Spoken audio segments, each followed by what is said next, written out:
for their aggressiveness, defensively jumping in passing lanes and, ended the first half cost us the game. We did close the end of the first half, turn the ball over to ended up in a 3.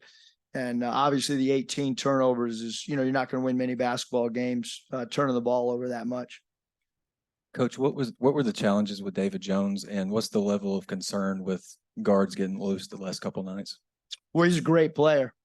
Creates mismatch problems because he can play so many different positions. I'm sure it was a career night for him. We've been pretty good guarding certain people. Tonight we were really poor guarding him. Again, give him a ton of credit. His efficiency was through the roof. From 3, the field, free throws across the board.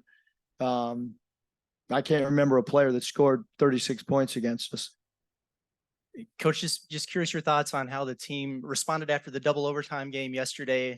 Did you think fatigue played a factor down the stretch, and what did you think about their ability to kind of chip away at the end?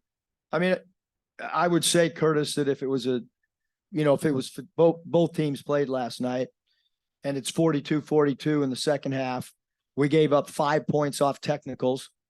That cost, 5 points. It's a 5-point game. And we gave that up on technicals.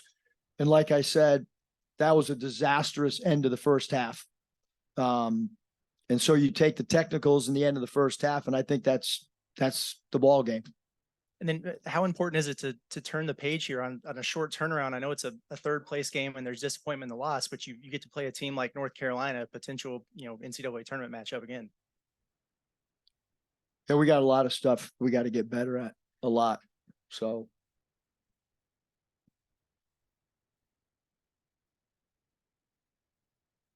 Coach, first time that Arkansas and Memphis have played in almost 21 years.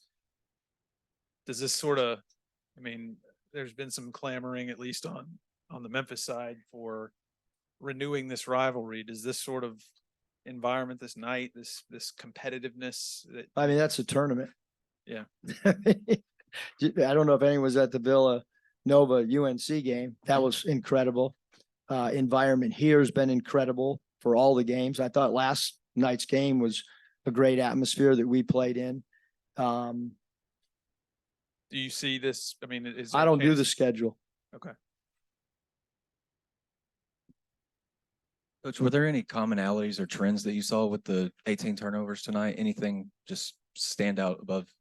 I think Memphis is really aggressive defensively. They gamble, they jump in passing lanes, they switch, and I thought they did a great job, and we didn't handle it. And so you have to give credit to their defense. Their defense was much better than our defense, and their offense was much better than our offense. And yet we're looking at a 5-point game. As I've mentioned, 5 technicals. Devo, you guys good with me? Yeah. Was the foul trouble late? Is that kind of, somebody asked this, but just kind of a product of your team withering away energy wise after, double overtime last night and after, 15, 20 minutes of game time passing? Yeah. I don't think that the way that the schedule has laid out for us, just call it luck. We were the last ones into Nassau because of a 5-hour delay. We had the last practice time on day 1 that we all practiced here, which would have been Tuesday. We had the last practice time the day of the game, which we couldn't even use because it was too close in our eyes too. And then we had the shortest turnaround coming off a double overtime game. So to say that you would have a double overtime game and play at 7:30, our game, we didn't even get back to our hotel or into our rooms until about 12:45, and we played at 5. So I think it would naturally, I'm sure it affected my wife, who was a spectator here, but there's no excuses when you come to this type of tournament. You roll with what the schedule says. So there's no excuses. Memphis beat us. So I want to be perfectly clear. All the credit to Memphis. They outplayed us. They beat us. He turned the basketball over. Having said that, I think if fatigue was a major issue, we would have seen a little bit different score in the second half. And I think if there was 5 more minutes in the game, our team would have continued to play and compete. So I didn't think that that was a real issue. I thought the technicals hurt us bad, and again, end of the first half. And I mean, nobody could guard a player on the other team. Nobody. I mean, he did whatever he wanted, which is what great players do. Doesn't matter what defensive scheme, you go out and you have a hell of a game, and that's what he did. I don't expect anybody to have 36 against us. We usually do a really good job on primary guys that we focus on. Obviously, the way that Jones has played all year, he's a much improved 3-point shooter. Credit to Penny, credit to their coaching staff, because he has improved in that area. Credit to the young man too. I'm sure he's worked tremendous amount of time. And he's a tough kid. I mean, he's a great offensive rebounder. He's a great defender. He made a name for himself tonight, quite frankly. I mean, he really did. I mean, there's a lot of scouts here and stuff. They're going to remember that performance because he played that good and he was that dominant on unbelievable efficiency. I didn't think he took one bad shot and he scored 35 points, 36. That's hard to do, score 36 and have unbelievable, impeccable shot selection. He had better shot selection than almost every guy on my team. Some guys that, I mean, he did. He kicked our butt.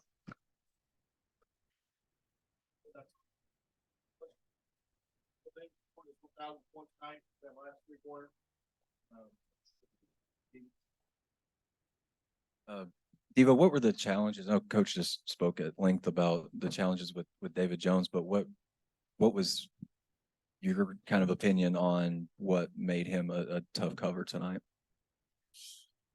Found he got to his spots and he was just making his shots. We was trying different coverages, not for just him, but for other guys because we was switching different matchups and so he just had a good game. Is there any concern with you that guards the last couple of nights have gotten loose on you guys? With like good scoring nights? Not really. I mean, we feel that we pretty good at defense. I mean, we work on it all the time during practice. Different schemes, different coverages, and we for sure scout our teams that we play against pretty well. So there's no excuse. He just had a good game tonight. Devo, you guys were in a similar position this time last year when you were in Maui. You lost the second game to Creighton and you bounced back and beat San Diego State in overtime. I guess what is it going to take for you guys to kind of relive that experience and have a similar showing this time? Just focus on North Carolina. We know who we play now, and start scouting them tonight.